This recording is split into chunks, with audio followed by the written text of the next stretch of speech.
Garrett Graff never imagined that a lost ID badge would lead him to one of the government's most secretive and chilling facilities. A political journalist and historian, Graff had covered major national events like the War on Terror and the U.S. presidential elections.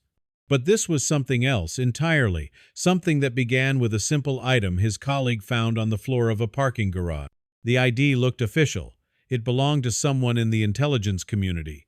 Nothing seemed odd until Graff flipped it over and saw a list of printed driving directions. That's when his curiosity kicked in. He typed the directions into Google Maps and was surprised when the route led him more than 70 miles outside of Washington, D.C., to a mountain called Raven Rock. With his interest piqued, Graff decided to go. When he arrived, what he saw was straight out of a spy thriller. Fences, a small guard shack, and enormous concrete bunker doors built into the mountain itself. The place wasn't marked on any map. There were no signs. But it was very real. He had just stumbled upon Raven Rock Mountain Complex, also known as SITER, the government's backup Pentagon. This facility, built in 1951 during the Cold War, was designed to serve as a command center in the event of nuclear war. Using the same crews who dug subway tunnels in New York City, workers spent years carving into the granite of Raven Rock. They were told little about what they were building, just that it was a tunnel. No one asked questions.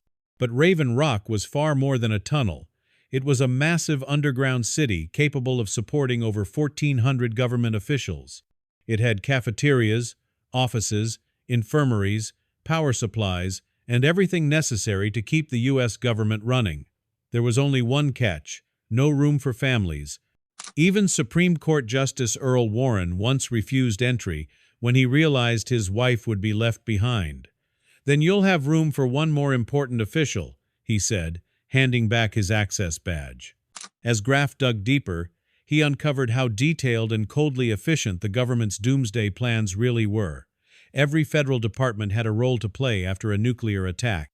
The Department of Agriculture would oversee rations, the Park Service would manage refugee camps, the Postal Service would be responsible for identifying the dead, and the IRS?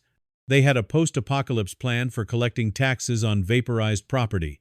Backup currency $2 bills was stored in shelters, ready to keep the economy going.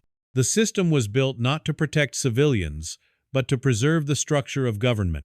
Graff realized that if nuclear war ever broke out, most Americans would be left to fend for themselves, while a select few vanished into bunkers to keep the country running from underground. He documented his findings in a powerful book called Raven Rock, the story of the U.S. government's secret plan to save itself while the rest of us die. It was a hard truth, but one the public deserved to know. But while Graff uncovered these facilities through research and accident, others took survival into their own hands, like John Hay, co-founder of Celestial Seasoning. In the early 1980s, terrified that the Soviet Union would strike first, Hay decided to build a fallout shelter of his own.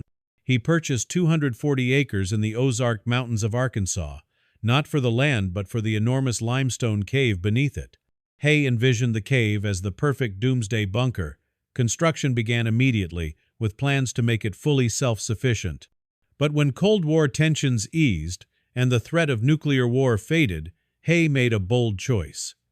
He transformed the half-built bunker into a luxury underground hotel. The result was the Beckham Creek Lodge. This once secret shelter became a lavish hideaway, featuring elegant bedrooms carved into natural rock, thermal heating, LED televisions, a state-of-the-art kitchen, and even a private waterfall. It could be sealed off completely in an emergency, and even had a helipad. At over $1,600 per night, guests could enjoy the comforts of survival with the luxury of a 5-star stay. And yes, it's still on the market for $2.75 million. Between the official Raven Rock bunker and the private Beckham Creek Lodge, one truth became clear. The fear of annihilation shaped much more than policy. It built cities beneath our feet. It changed the way people lived, planned, and prepared for the worst. Graff's discovery started with a simple ID card, but led him down a path into the hidden heart of America's survival plans. These bunkers may be out of sight, but they are no longer out of mind. The only question that remains is, if the day ever comes, who gets a spot inside and who's left knocking at the door?